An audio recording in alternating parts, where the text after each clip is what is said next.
when I started to work in the old Liberty Hall, as it describes there, I was,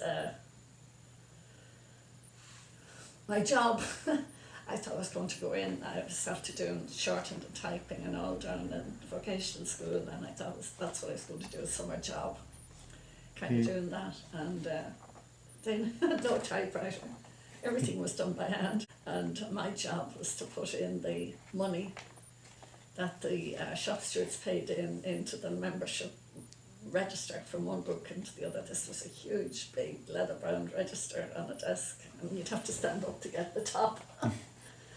And the men paid 4p, and the women paid 3p, union fees. And I used all those 3p and 4p for clothing factories throughout Dublin. Of course, there was a huge number of them. Yeah. And that was our membership in the branch. So my work was to be there at 10 and finish at 6, and a half day on a Saturday, and my money was 30 shillings a week. We were very badly off. There were 7 of us lived in this house, mind you, and it was a corporation house then. And one of my major things was to keep the fires lighting. 2 fires, one in the Grand Secretary's room and one in the general office. And that was the only heating and only hot water accessible. You boiled your kettle and you made your tea. And if you were washing up, you boiled the kettle. And mostly, like, it was 10 till 6 was the hours. And mostly kind of about, they'd be going on to further meetings kind of, so I'd be there on my own. If the fires went out, there would be absolute ructions. So when you sort of think about it only afterwards, the place was falling down. Yeah. Now, my recollection of it was kind of the first day I went with my letter in my hand to start the first day's work. And I went to the entrance, which was the custom house side. It was now broken down hotel, really. And I didn't know where to go or what. It was kind of ghostly kind of place inside, you know, all shadowy things. And the next thing, the store behind me opened, and there's this little man standing there, and he's dressed in dungarees and a cap. And I have my letter, and I don't know what to do at it kind of first time.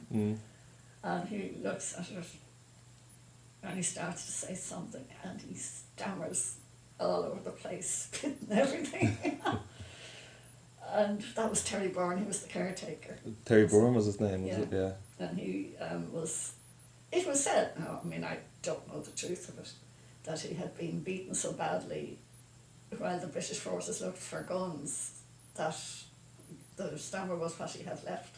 Oh, okay. He was an odd kind of man, but anyway, he brought me out to the letterbox on the corner, and he said, "Brown door," spits and everything. I thought, dear God, they're all mad in here. And I went in the door, and there's a stairs up. Nothing kind of to be seen, only that, and that was then kind of on the right. And it was the theatre and cinema branch, which kind of faced over and to the quay, looking out that way.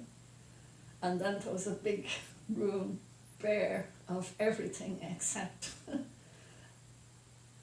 what was a shed that you'd have out in the back, a wooden thing with a big padlock door on it. And I'm looking at that and saying, why would you have that there?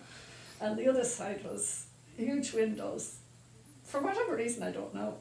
But you're looking down, and I suppose what was the kitchen of the hotel, because there was glass roofing, which you couldn't see through, you know, all those kind of like a skylight. And the branch secretary as it turned out, came out the door just as I'm sort of standing there and saying, it's not like a place you expect. Mm-hmm. And he welcomed me in kind of and laid down the thing, but it turned out that the shed was where they kept their coal, and lock and key was the security sort of thing. And that was my start off of the first day. And the branch secretary, that's Jim Jim Gilhooly. It was anything I knew about trade unionism I learned from him, to be honest. And so I was left at the table with this big book and just putting that into there. And the first time I sort of was sent out from the office was to the office next door. We all faced over the back lane kind of thing. Yeah. And it was the building branch, and Tommy McCarthy was the branch secretary. He's the bull, is he, in the book? And Tommy was Nellie McCarthy's brother. Yeah, I didn't realise that until you told me on the phone. Yeah, and standing up kind of after getting out, his language was filthy. And he stands up then and he sings the red flag. And I was standing there with the letter being sent in, and I was looking at this man and saying, "This should be locked up."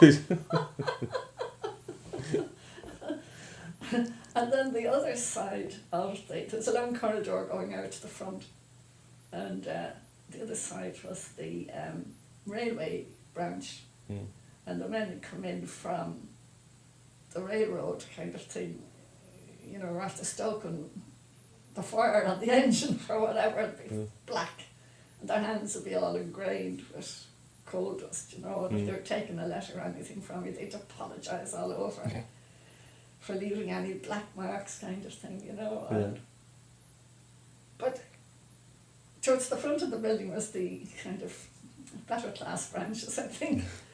And one of them was the busmen's union, and that was Mick Dunbar. And he was a character himself, you know. There was a dispute going on apparently. Now, I mean, I only know how it was told me. And he was in the CIE headquarters, final attempt to settle this strike. And he's kind of looking out the window, and the buses have all stopped where they were, if you know what I mean, just, and the fellows were sitting outside. And the CIE management is sort of saying, "No, we can't." And he says, "Well, look out and see what you've got." A city with static buses, wherever they ended up. And eventually it was agreed to settle, and he hailed a bus like a taxi and travelled down to Liberty Hall, and it was all the fellas cheering. Then the other side was Tom Riley, and Tom had the flour and all that kind of agricultural kind of business. And he was said at the time, now this is 1947, that he was all through the war every week went in to discuss the food situation in the country and see what he could do to get the flour through the mills quicker. And he had double shifts and whatever, and the flour had to be, they couldn't purify it, so it came out brown.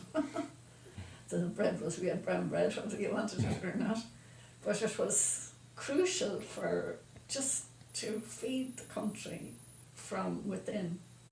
And he had a hugely influential job at the time with the government in trying to ensure that at least bread was there. This is Tom Two-Gun Yeah. O'Reilly Right. that he was called. So, I mean, that was the kind of place, and in it then, the shop was a crucial kind of part of it, because that's where all the people coming and going met.